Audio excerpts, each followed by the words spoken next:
Halo teman-teman, perkenalkan namaku Yefta dari Fuse Intercon 2. I just want to say it's such an honor and privilege untuk bisa share topik hari ini yaitu Managing Our Time dengan kalian.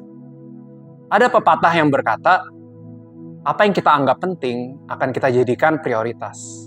Aku rasa kita setuju ya kalau dengar pepatah ini dan benar ya, kayak memang begitu gitu. Tapi kalau coba kita lihat deh ke kehidupan kita. Apakah benar hal-hal penting udah kita utamakan? Kita sebenarnya tahu kayak kesehatan, olahraga, menabung, atau bahkan hubungan dengan Tuhan kita, itu adalah hal yang penting. Tapi seringnya ya dalam kehidupan kita memilih keputusan-keputusan yang mengabaikan hal-hal itu. Contohnya, kita suka makan junk food, makan-makan snack, jajan ya. Suka beli-beli barang yang keren, yang buat kita seneng. Dan bahkan kita juga sering tidur-tiduran nonton video online dibanding punya waktu diam dengan Tuhan kita. Kenapa ya kita tuh kayak begitu ya? Aku rasa bukan kita nggak tahu mana hal yang penting. Tapi problem kita kayaknya lebih problem memprioritaskan. Kita lebih suka secara manusiawi ya, memberikan waktu kepada hal-hal yang buat kita seneng, buat kita dapat hasilnya sekarang. Kita mengejar instant gratification. Kita lebih memilih untuk menghabiskan waktu kita untuk apa yang kita anggap baik dan bikin kita seneng dibanding dengan apa yang penting dalam kehidupan kita. Singkat kata, kalau kembali ke problem tadi, kita lebih suka memprioritaskan hal-hal yang sekarang dibanding hal-hal yang penting atau yang utama. Contohnya aja, kita sering banget ngomong ya, aduh, aku butuh barang ini sekarang. Aku pengen nyaman sekarang.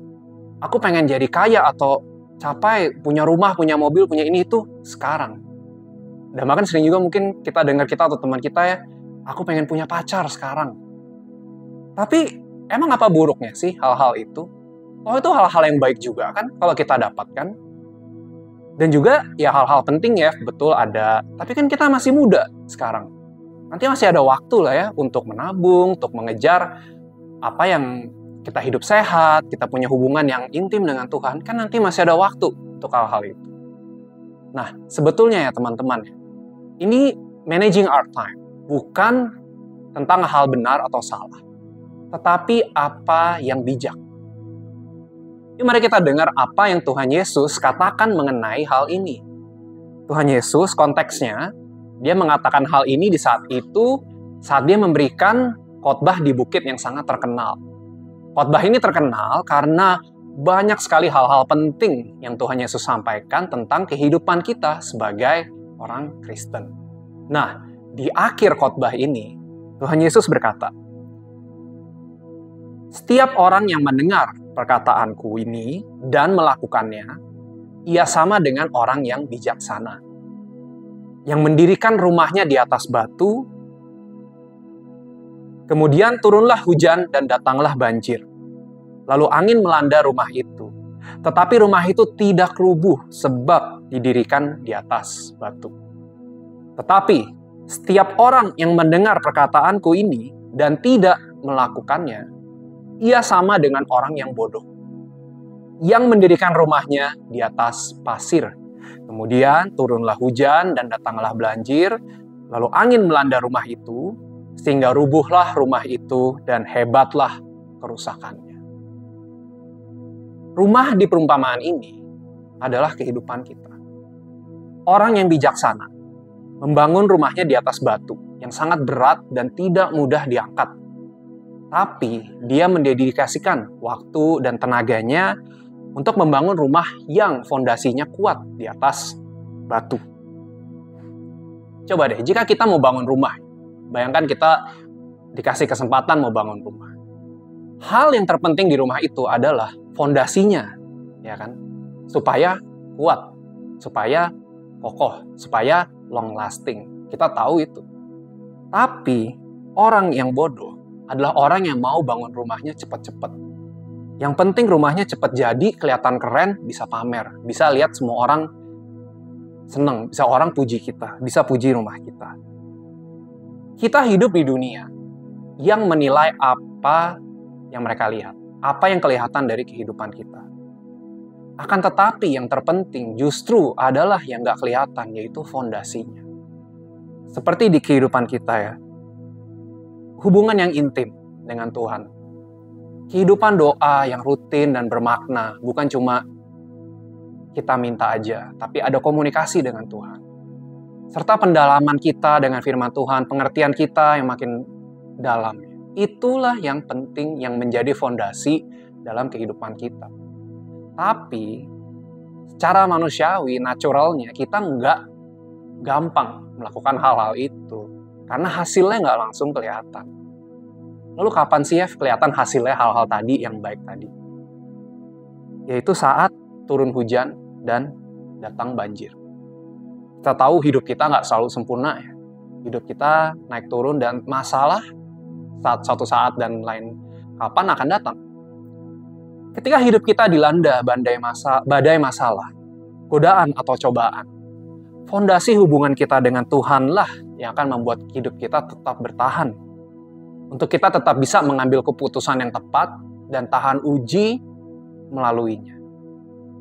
Tapi, kalau fondasi ini lemah, hidup kita mau sebagus apapun, sekeren apapun, saat masalah datang, hidup kita akan hancur karena stres.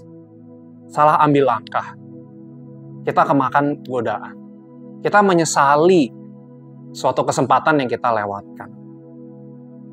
Di saat itu, udah nggak mungkin kita punya waktu atau kepikir untuk mau bangun fondasi. Karena di saat itu hidup kita hancur, kita kewalahan mengambil serpian-serpian hidup kita yang berantakan. Jadi, kita mau jadi orang yang bagaimana? Orang yang bodoh atau bijaksana? Menurut Tuhan Yesus itu adalah pilihan kita. Tapi kalau aku tanya sekarang ke kita semua, kita mau jadi orang yang bijaksana atau yang bodoh? Semua akan angkat tangan untuk mau jadi orang yang bijaksana. Tapi nggak segampang itu ya, apalagi saat pilihannya ada di depan mata kita. Saat kita diperhadapkan ke pilihan yang sekarang dapat hasilnya, atau hal yang penting dan utama tapi kita belum bisa merasakan. Jadi gimana ya? Solusinya apa? Bagaimana kita bisa wise dengan waktu yang kita punya secara praktis dan nyata dalam kehidupan kita? Apa Alkitab cuma kasih tadi, tujuannya harusnya jadi bijaksana, tapi nggak ngasih solusinya? Aku rasa nggak ya, karena Tuhan kita nggak bekerja seperti itu. Dan Tuhan kita memberikan jawabannya di khotbah yang sama yang Yesus katakan tadi. Kita lihat di Matius 6 ayat 33, Tuhan Yesus berkata, "Tetapi carilah dahulu kerajaan Allah dan kebenarannya. Maka semuanya itu akan ditambahkan kepadamu." Maksud dari kerajaan Allah dan kebenarannya di sini bisa kita lihat dalam dua aspek di kehidupan kita, internal dan eksternal. Secara internal, sudahkah kita mencari kehendak dan kebenaran Tuhan dalam kehidupan sehari-hari kita, dalam pikiran kita, dalam hati kita? Apakah kita mengikuti keinginan dan mimpi kita sendiri atau mau kita sesuaikan dengan apa yang Tuhan punya tujuan dalam kehidupan kita? Tapi yes, aku belum tahu tujuan hidupku apa. That's okay. Dan apakah kita memposisikan diri kita untuk bisa tahu tujuan hidup kita? Atau kita menganggap, my life is my destiny. My life is mine. Aku yang atur sendiri hidupku kemana. Atau kita mau humbly datang ke Tuhan yang menciptakan kita, yang punya tujuan untuk kita mengarahkan kita. Apakah kita sudah ada di posisi yang siap menerima arahan Tuhan? Yaitu dengan menggunakan waktu kita yang kita punya untuk punya waktu tenang dengan Tuhan dan berdoa. Kita baca firman Tuhan dan apa yang Dia katakan mengenai bagaimana Tuhan bekerja, bagaimana Tuhan mempunyai rencana dalam dunia ini dan kehidupan kita. Dan apakah kita udah berkomunitas untuk bisa bertumbuh bersama orang-orang yang juga mencari kehendak Tuhan. Inilah fondasi kehidupan kita, inilah kerajaan Allah dan kebenarannya yang bisa kita cari dalam kehidupan kita sendiri. Kemudian yang kedua, secara eksternal.